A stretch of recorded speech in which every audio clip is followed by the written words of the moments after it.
Stop scrolling. It's me again, Didi. Previously on Didi's TikTok/Instagram/YouTube channel. Mun elämä on viime aikoina vähän niin kuin mullistunut ja nyt mä kerron teille miten ja miksi.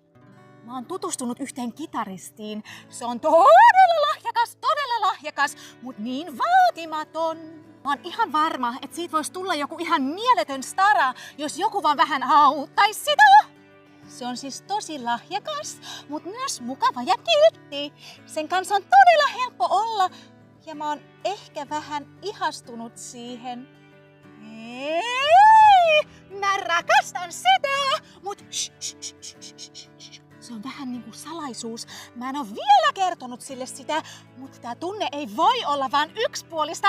Ei se voi! Tää tunne on niin vahva, että sen on pakko tuntea samoin. Sen on pakko, tai muuten mä...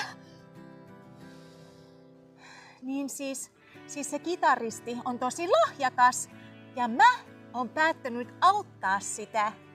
Mutta miten se selviää seuraavassa videossa? Eli tykätkää, jakakaa, tallentakaa suosikkeihin ja kommentoikaa YKKD 5 sanalla. Ja jos tää video saa 50 tykkäystä, niin sit mä teen part 3.